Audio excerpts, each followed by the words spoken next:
मेरा नाम नीरज अत्री है और पिछले 20 साल से चंडीगढ़ में फ़िज़िक्स पढ़ाता हूँ इंजीनियरिंग एंट्रेंस एग्ज़ाम के लिए और मेडिकल एंट्रेंस एग्ज़ाम के लिए।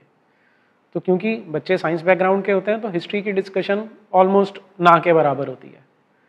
लेकिन मैं बहुत बार ऐसा फील करता था कि बच्चों की बहुत सारी ऐसी धारणाएं हैं जो कहीं ना कहीं ठीक नहीं बैठती।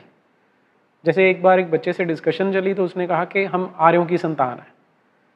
तो इतने कॉन्फिडेंटली कह रहा था कि मुझे उसको क्वेश्चन करना पड़ा कि जो तुम कह रहे हो इसका बेस क्या है। तो उसने कहा सर बेस तो नहीं मुझे पता, लेकिन मुझे ये पता कि हम आर्यों की संतान हैं। तो मुझे लगा कि इन चीज़ों को चेक करना चाहिए कि अगर कोई धारणा मेरी गलत है तो मुझे उसको सुधार लेना चाहिए। तो ये सोच के मैंने जो NCERT की हिस्ट्री टेक्स्ट बुक्स अभी चल रही हैं जो 2006 में लगनी शुरू हुई थी उनको पढ़ना शुरू किया। और क्योंकि मुझे कोई श्योरिटी नहीं थी तो मैंने वो सारे पैसेजेस या वो सारे सो कॉल्ड तथ्य मार्क कर लिए कि इनको चेक करना चाहिए। तो ये मैंने पढ़ी 6ठी से लेकर 12वीं तक की किताबें।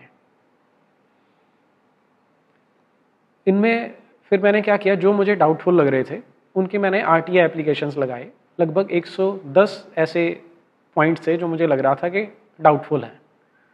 तो मैंने ये एप्लीकेशंस भेजी NCERT को, डिपार्टमेंट ऑफ सोशल साइंसेस को। तो आपको ये जान के हैरानी होगी कि सबके जवाब तो आए, लेकिन सबका एक स्टैंडर्ड जवाब था कि हमारे पास कोई रिकॉर्ड्स अवेलेबल नहीं है।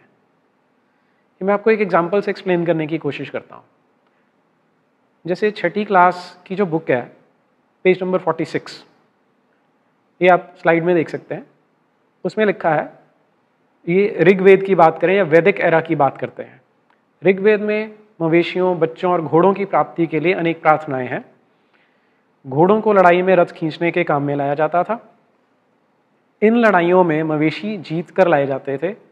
आगे वाला ज़्यादा इंपॉर्टेंट है, लड़ाइयाँ वैसे ज़मीन के लिए भी लड़ी जाती थी जहाँ अच्छे चारागाह हों या जहाँ पर जौ जैसी जल्दी तैयार हो जाने वाली फसलों को उपजाया जा सकता हो। कुछ लड़ाइयाँ पानी के स्रोतों और लोगों को बंदी बनाने के लिए भी लड़ी जाती थी।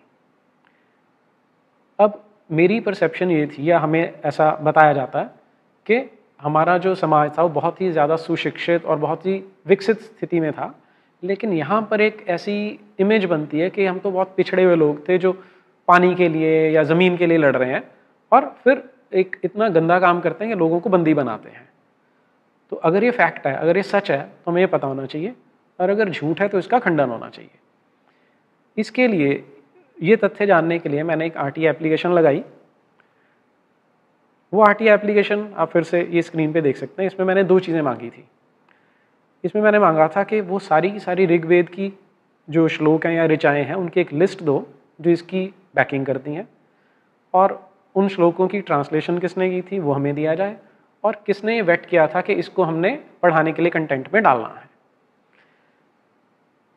इसका जो रिप्लाई आया वो भी आप ये देख सकते हैं, ये उनका रिप्लाई है NCERT का। उनका कहना है कि हमारे पास इस तरह के कोई भी रिकॉर्ड्स अवेलेबल नहीं हैं। फिर इसी में जो दूसरा फैक्ट था जो इन्वेस्टिगेट करने की ज़्यादा ज़रूरत थी, उसी में आगे बोलते हैं, युद्ध में जीते गए धन का कुछ भाग सरदार रख लेते थे तथा कुछ हिस्सा पुरोहितों को दिया जाता था। शेष धन आम लोगों में बांट दिया जाता था। तो एक तरह से जैसे डकैत होते हैं कि डकैत जाते थे, जो पुरोहित थे और राजा थे उनके लीडर थे, वो लूट के लाए और माल आपस में बांट लिया। इस तरह की एक छवि बनती है वैदिक पीरियड की। और लास्ट में फिर जब वो यज्ञ में डालने की, आहुतियाँ देने की बात करते हैं तो उसमें कहते हैं घी, अनाज और कभी कभी जानवरों की भी आहुति दी जाती थी। RTI एप्लीकेशन में मैंने इसकी भी सेम इन्फॉर्मेशन मांगी थी कि कौन से इसके पास, आपके पास हिस्टोरिकल एविडेंस है वो हमें प्रोवाइड किए जाएं। फिर पेज नंबर 60 पे कुछ इसी से मिलता जुलता है, क्योंकि फैक्ट एक ही है इसलिए मैं उसको कोरिलेट कर रहा हूँ यहाँ पे। इसमें बात करें कृषि के परिवर्तन की, इसमें बोलते हैं कि अब पहले की तुलना में बहुत ज़्यादा पौधे जीवित रह जाते थे, इसलिए पैदावार भी ज़्यादा होने लगी। इसमें कमर तोड़ परिश्रम लगता था। ये काम ज़्यादातर दास, दासी तथा भूमिहीन खेतिहर मजदूर करते थे।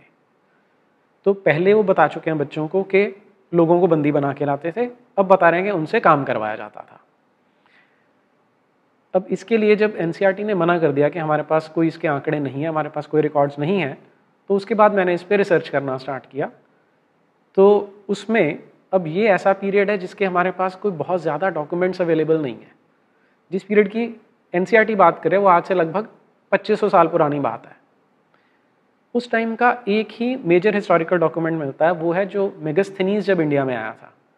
ये मौर्य डायनेस्टिक के टाइम का है, जब ग्रीस एम्बेसडर था मेगास्थनीज, वो पाटलिपुत्र में आया, जिसे आज हम पटना कहते हैं, वहाँ लगभग 12 साल तक वो रहा।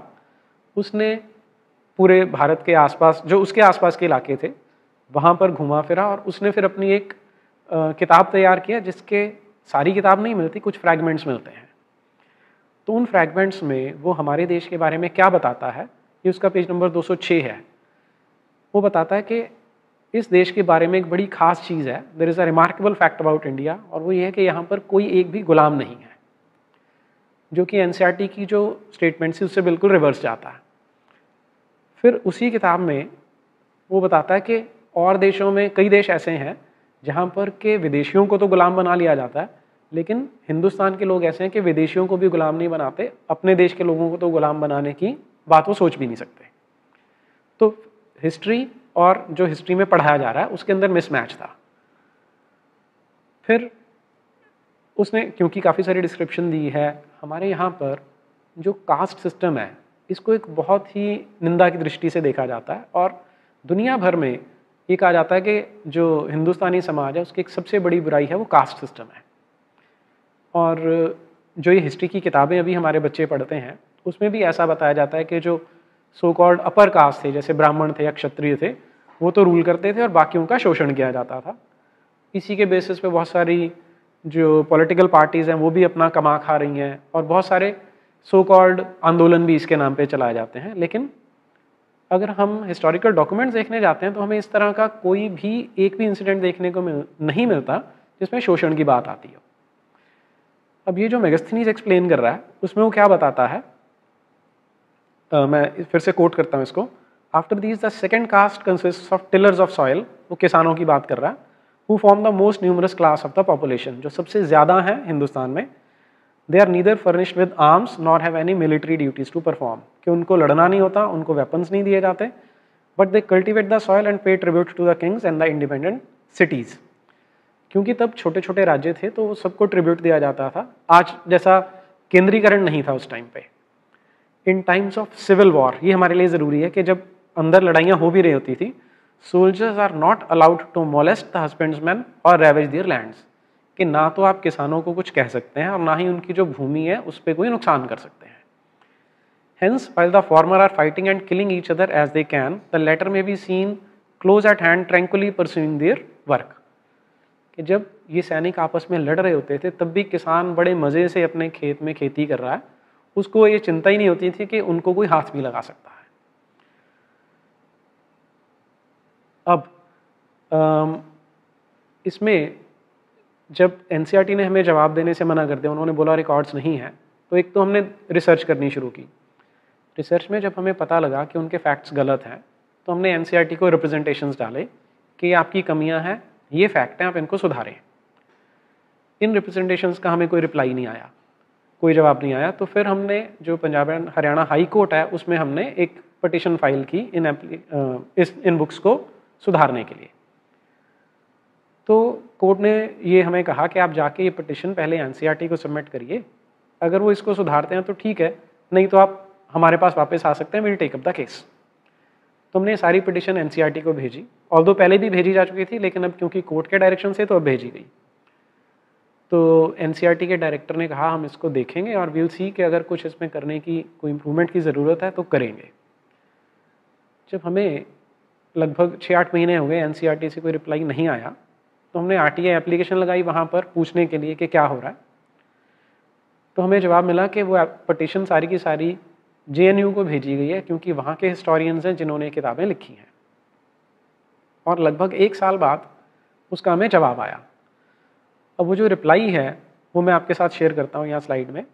इसमें उनका कहना है कि हमारे पास यहाँ जो फैक्ट्स हैं वो क्या हैं, जिसके आधार पर उन्होंने ऋग्वेद को कोट किया है।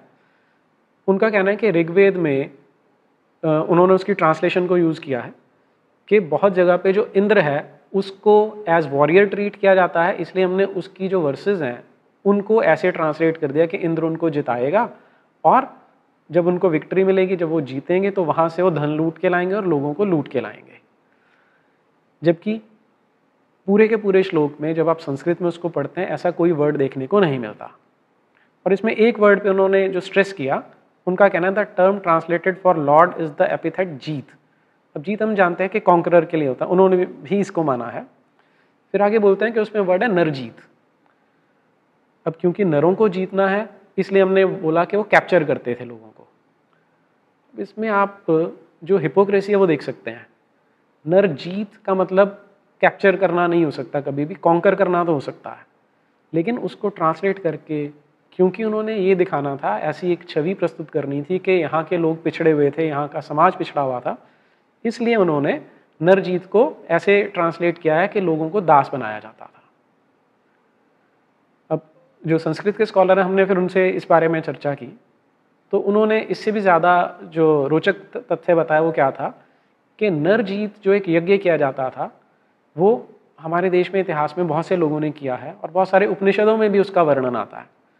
और नरजीत और विश्वजीत का अर्थ था जिसने विश्व जीत लिया। और विश्वजीत ये उस सेंस में नहीं जिस सेंस में अब्राहमिक रिलीजन्स में माना जाता है। विश्वजीत का मतलब है कि एक राजा है, उसने अपना सर्वस्व दान कर दिया और अब वो सारा कुछ छोड़ चुका है, उसको विश्वजीत की कैटेगरी में रखा जाता है। उसका मतलब ये नहीं होता कि उसने विश्व को जीत के उनको गुलाम बना लिया है।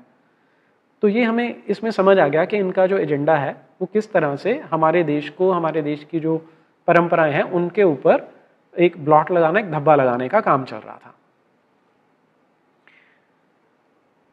फिर उनका कहना है कि क्योंकि उर्वरजीत, अब उर्वरजीत का मतलब होता है कि ऐसी भूमि जहां पर ज़्यादा उर्वरा हो, ज़्यादा खेती की जा सकती हो, तो इसको उन्होंने एक्वायरिंग रिसोर्सेज ट्रांसलेट करके ऋग्वेद की छवि इस तरह से प्रस्तुत की है। और लास्ट सेंटेंस उनका देखिए, उनका कहना है this justifies the statement made in the text book. इसका मतलब है कि कोई डायरेक्ट रेफरेंस कहीं नहीं है, उन्होंने ट्रांसलेशन का ट्रांसलेशन किया, फिर उसका इंटरप्रिटेशन किया और उस इंटरप्रिटेशन को जस्टिफाई करके टेक्स्ट बुक में डाला है। अब इस तरह की टीचिंग आप फिक्शन में तो कर सकते हैं, तो या तो सब्जेक्ट का नाम फिक्शन हो जाना चाहिए बजाय हिस्ट्री के, क्योंकि हिस्ट्री तो हमेशा फैक्ट्स पे बेस्ड होनी चाहिए। हमारे देश में हिस्ट्री को बहुत ज़्यादा पॉलिटिसाइज किया जाता है, उसका एक राजनीतिकरण हो गया कि कभी भी कोई हिस्ट्री की बात करेगा तो एक बोलेगा नहीं ये तो कम्युनिस्टों की लिखी हुई हिस्ट्री है, दूसरा बोलेगा नहीं नहीं ये तो दूसरे कैंप की लिखी हुई हिस्ट्री है। एज अ टीचर मेरा ये मानना है कि अगर आपको कुछ भी पढ़ाना है बच्चों को, तो उसमें सिर्फ दो ही कैंप हो सकते हैं, सच का और झूठ का। कि या तो आप बच्चों को पढ़ाना है तो सच पढ़ाएं, क्योंकि पढ़ाने के लिए झूठ का सहारा भी नहीं लेना चाहिए और पढ़ाया भी नहीं जाना चाहिए। लेकिन अनफॉर्चुनेटली ये जो पिछले 12-13 साल से किताबें हमारे बच्चे पढ़ रहे हैं वो मैक्सिमम झूठ के ऊपर बेस्ड है या आधे झूठ के ऊपर बेस्ड है। अब इसमें एक और चीज़ जो हमने उनसे मांगी थी कि जो आप कह रहे हैं कि जो लूट के लाते थे उसको आपस में शेयर किया जाता था, कि इसके फैक्ट दीजिए क्या है। तो इसमें भी उन्होंने एक ऋग्वेद के श्लोक को कोट किया है। उस श्लोक में कहीं पर संस्कृत में या उसकी हिंदी की ट्रांसलेशन में कहीं ऐसा नहीं मिलता कि हमने रिसोर्सेज को लूटना और आपस में बांटना है।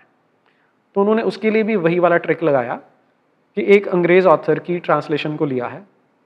यहाँ पे आपको ये ध्यान रखना है कि किसी भी ट्रेडिशनल स्कॉलर से डिस्कशन नहीं की गई, किसी भी हमारे देश के स्कॉलर की ट्रांसलेशन यूज़ नहीं की गई। ये सारी जब अंग्रेज़ यहाँ होते थे उस ज़माने की ट्रांसलेशन यूज़ कर रहे हैं। और उसमें उन्होंने क्या जस्टिफिकेशन दिया इसका कि क्योंकि इस श्लोक में अग्नि को कोट किया जा रहा है और अग्नि को क्योंकि एक देवता माना जाता है और उसको फ्रीक्वेंटली कंपेयर किया जाता है ब्राह्मणों से या प्रीस्ट के साथ, इसलिए हमने बोला कि जो प्रीस्ट हैं वो धन को आपस में बांट लेते थे। तो अब आप सोच सकते हैं कि किस लेवल का ये जो षड्यंत्र है हिस्ट्री बुक्स के थ्रू किया जाता है। और फिर से इसमें आप लास्ट लाइन देखिए, दीज एनालॉजीज यानी आप उनकी तुलना कर रहे हैं उसके साथ, provide the basis of inference के, वहां से हमने इस तरह का एक निष्कर्ष निकाले कि ऐसा किया जाता होगा और अपने उस निष्कर्ष को, अपनी इस एक तरह से कल्पना को उन्होंने बच्चों को तथ्य के रूप में पेश कर दिया है। अब ये मैं सामने पूरे का पूरा उनका जो आंसर है वो दे रहा हूँ इस स्लाइड में। आप देखेंगे इसमें आपको कहीं पर ना तो कोई गुलामी, स्लेवरी जैसा कुछ मिलेगा और ना ही कहीं पे लूटने जैसा कुछ मिलेगा। तीसरा काम जो उन्होंने किया वो क्या बताते हैं अपने ही इस आंसर में, कि जो इंद्र है उसको क्योंकि वॉरियर ट्रीट किया जाता था, और इस एक श्लोक में क्योंकि इंद्र के लिए ये श्लोक गाया गया, इसलिए हमने इसको यूज़ कर लिया कि इंद्र को वॉरियर माना जाता है, तो हमने ऐसा प्रेजेंट कर दिया कि जो इंद्र था वो उनको लूट में सहायता करेगा।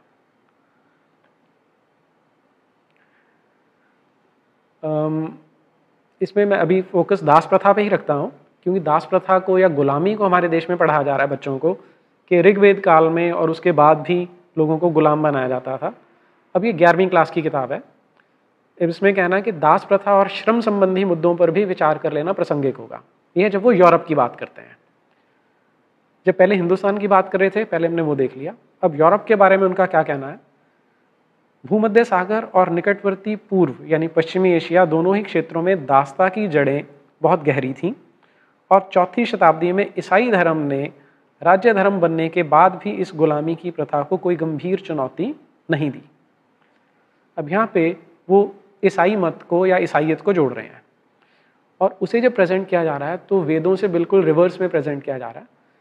इस एक सेंटेंस के आप 2 तरह से मीनिंग निकाल सकते हैं कि या तो जो ईसाइयत थी वो गुलामी के अगेंस्ट काम करती थी लेकिन इफेक्टिव नहीं हुई, और दूसरी ये कि इफेक्टिव तो हुई लेकिन पूरी तरह से उसको हटा नहीं सकी। ये दोनों के दोनों जो कंक्लूजन इस एक सेंटेंस से निकलेंगे, जो बच्चे निकालेंगे इनको पढ़ के, वो दोनों ईसाइयत के जो मूलभूत उसकी शिक्षाएं हैं उनसे मैच नहीं करते। ऐसे ही जब इस्लाम को प्रस्तुत किया जाता है तो उसमें बताया जाता है कि मोहम्मद ने एक नया मजहब शुरू किया जिसमें बड़ी अच्छी अच्छी बातें बताई जाती थी, जैसे चोरी ना करना और खैरात बांटना, और साथ में स्पेशली क्या बताया जाता है कि क़यामत के दिन मुक्ति और धरती पर रहते हुए समाज के संसाधनों में हिस्सा देने का आश्वासन मुसलमानों को दिया जाता था। अब यहाँ पर जो ईसाइयत के लिए और इस्लाम के लिए शब्द यूज़ किए जाते हैं उनकी छवि ऐसी बनाई जाती है कि जैसे इनमें कहीं पर ना तो कोई भेदभाव आता है ना कोई गुलामी आती है। लेकिन अगर हम दोनों की जो किताबें हैं उनको पढ़ेंगे, ईसाइयत के लिए अगर आपको जानना है तो आप बाइबल पढ़ सकते हैं, इस्लाम को जानना है तो आप कुरान पढ़ सकते हैं, या इस्लाम को जानना है तो जो अरेबिया के पैगंबर हैं मोहम्मद, उनकी बायोग्राफी पढ़ सकते हैं। इन दोनों किताबों से आपको फैक्ट्स देखने को मिलते हैं कि सच में ये किताबें क्या कहती हैं।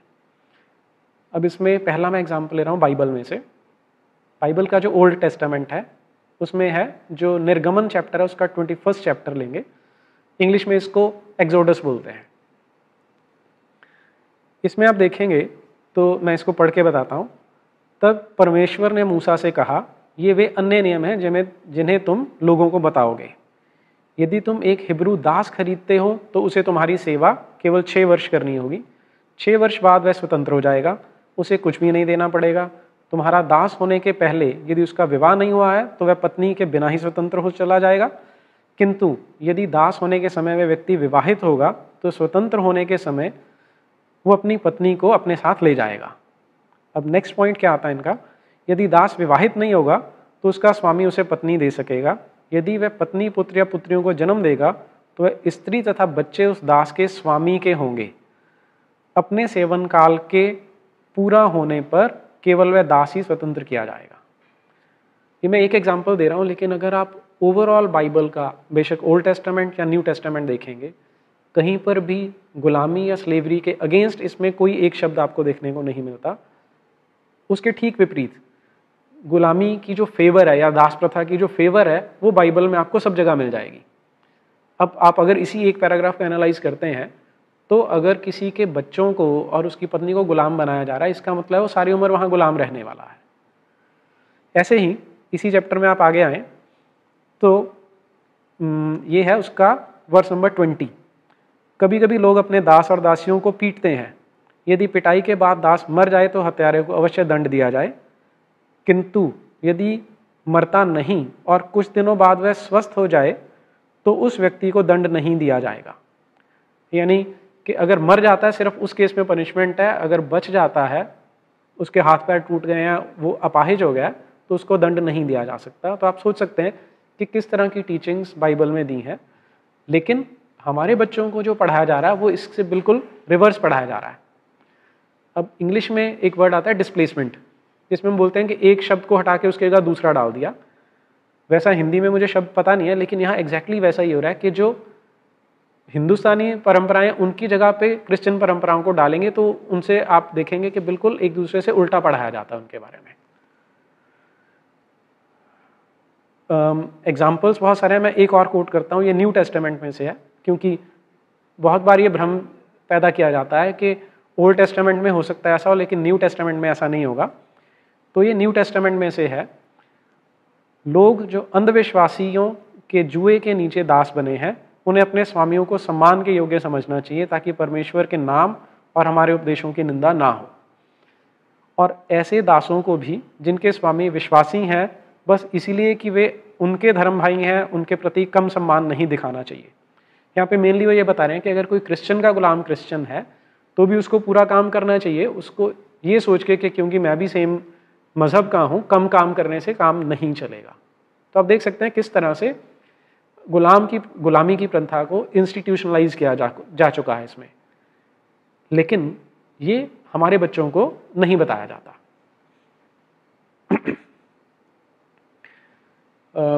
ऐसे ही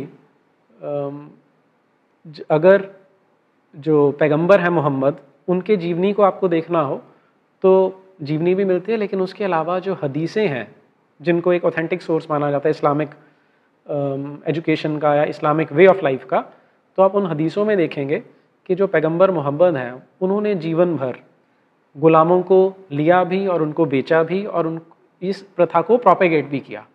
इसका मैं एक एग्जाम्पल कोट करने वाला हूँ। देखिए, हदीसें जो हैं दुनिया भर में लगभग 200 से ज़्यादा किताबें हैं इसकी, लेकिन उन सबको ऑथेंटिक नहीं माना जाता। सुन्नी इस्लाम में 6 ऐसी हदीस हैं जिनको ऑथेंटिक माना जाता है, उन्हें सही सित्ता कहा जाता है। इन 6 में भी जो सबसे ऑथेंटिक हैं वो है बुखारी और मुस्लिम। ये मैं उसमें से कोट कर रहा हूँ। इसमें एक युद्ध की बात बताते हैं कि एक आदमी बता रहा है कि जब एक युद्ध हुआ तो वहाँ पर उन्होंने बहुत से लोगों को गुलाम बनाया, पकड़ के लाए। उसमें एक लड़की बहुत सुंदर थी जो एक इस्लामिक वॉरियर के कब्जे में थी, और जब उसको लेके मदीना में पहुंचा तो वहाँ पर पैगंबर उसे मिलता है रास्ते में, और वो उसे कहता है कि वो जो लड़की तुम्हारे पास है वो मुझे दे दो।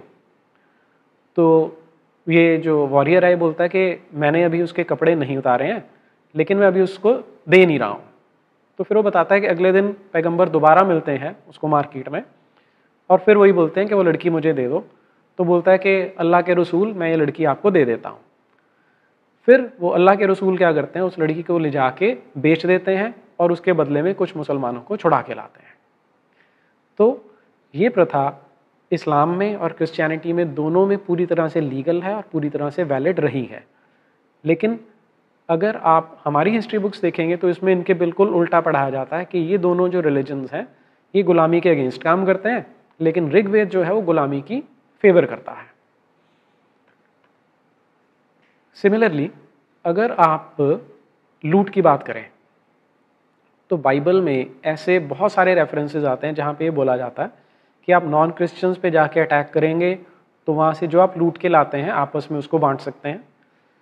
और यहाँ पे जो लूट का माल है वो सिर्फ कैश नहीं है, उनकी प्रॉपर्टी भी है, मूवेबल इमूवेबल दोनों प्रॉपर्टीज़ हैं, उनके बच्चे भी हैं और उनकी पत्नियाँ भी हैं, कि जो महिलाएं और बच्चे हैं उनको एज प्रॉपर्टी ट्रीट किया जाता है दोनों ही मजहबों में, और उनको आप बांट के आपस में शेयर कर सकते हैं। कुरान का जो 8वां चैप्टर है उसका नाम है अनफाल। अरबी भाषा का शब्द है। अनफाल का अर्थ ही होता है लूटा हुआ माल। तो जो सबसे बड़े चैप्टर्स हैं कुरान के उनमें से एक ये है, और ये सिर्फ लूट के माल की बात, उसको कैसे डिस्ट्रीब्यूट करना है, कैसे बांटना है, उसके बारे में बताता है। इसकी पहली वर्स आप देखेंगे तो पहली जो आयत है वो है, ए मोहम्मद, मुजाहिद लोग, मुजाहिद जो जिहाद करने वाले होते हैं, मुजाहिद लोग तुमसे गनीमत के बारे में सवाल करते हैं। गनीमत जो शब्द है वो अनफाल का ही दूसरा नाम है। इसका अर्थ भी वही होता है कि जिहाद के टाइम जो आप माल लूट के लाते हो उसको गनीमत कहते हैं।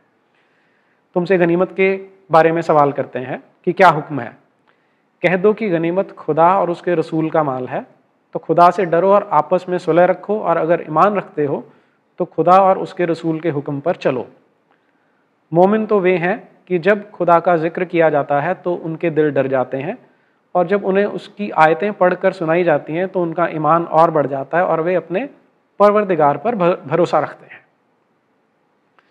तो इस एक आयत में मेनली उनका बताना है, ये जो चैप्टर है अनफाल, ये मोहम्मद के जीवन के उस पीरियड का है जब इन्होंने रेड डाल के बहुत सारा सामान लूट के लाए थे, और जो उनके फॉलोअर थे उनका आपस में एक डिस्कशन हो रही थी कि इस माल का क्या करना है।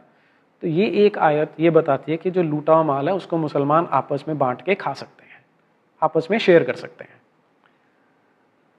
इसी चैप्टर की अब जो आयत नंबर 41 है उसे देखिए, और जान रखो कि जो चीज़ तुम कुफार से लूट कर लाओ उसमें से 5वां हिस्सा खुदा का और उसके रसूल का और कराबतदारों का और यतीमों का है।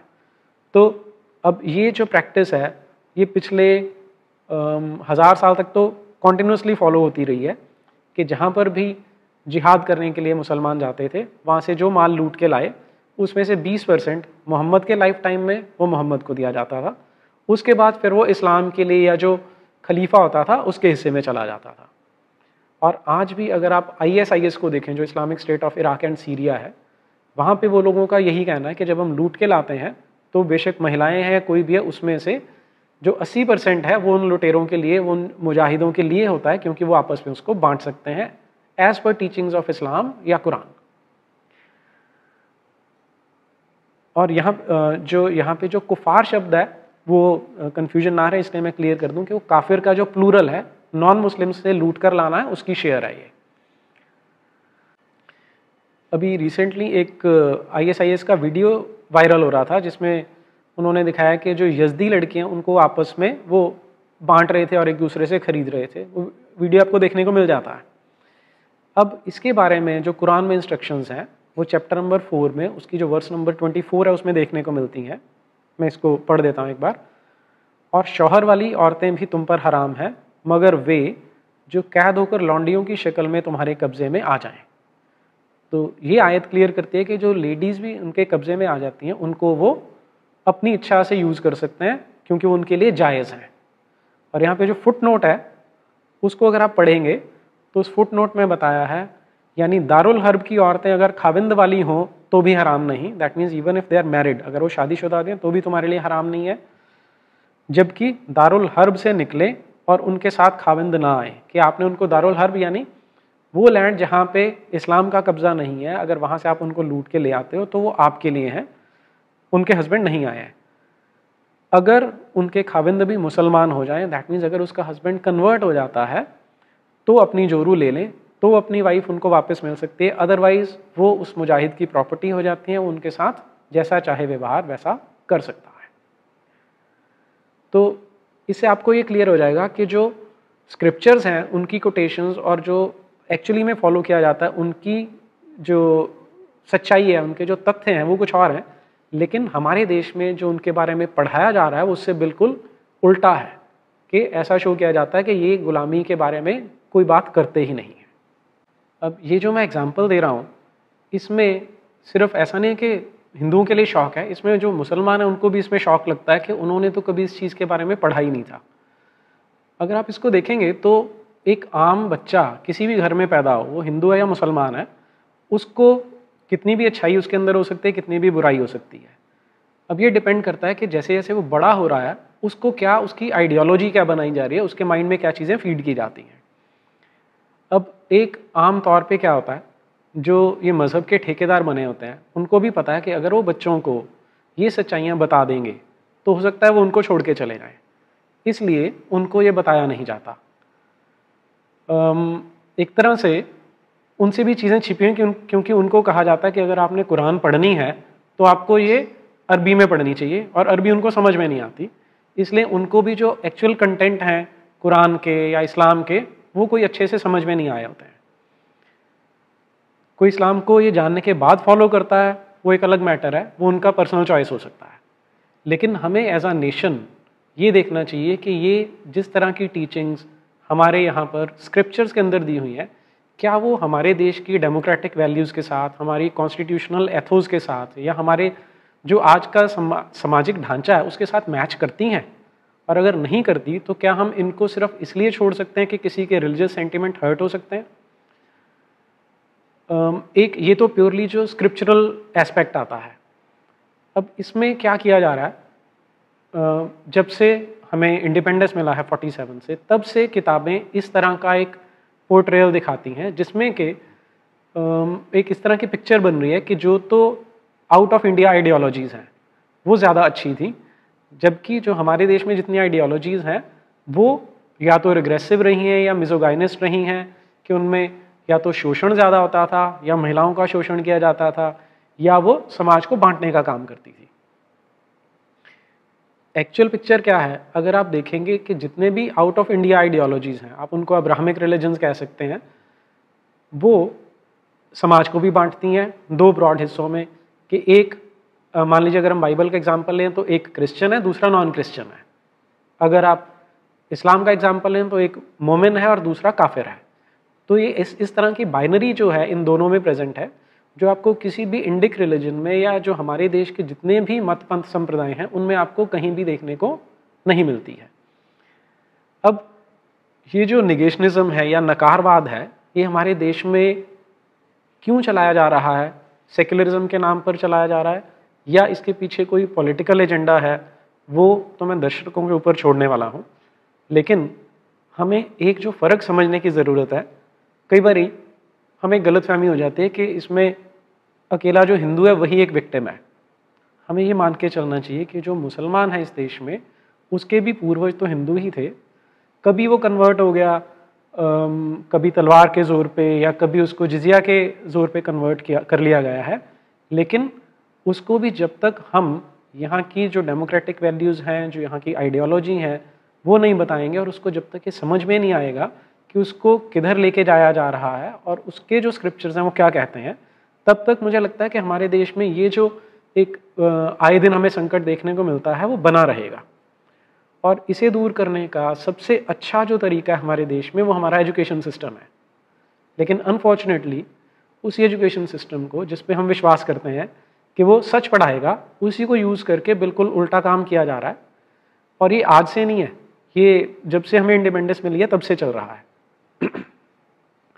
सिर्फ एक जो डिफरेंस मुझे देखने में आया है वो क्या है कि पहले जो बुक्स 2006 से पहले की जो किताबें देखने को मिलती हैं, उनमें जो लीनिंग है वो एंटी हिंदू या एंटी इंडिया है और प्रो कम्युनिज्म है, उसमें वो लेफ्ट टच हमें देखने को मिलता था।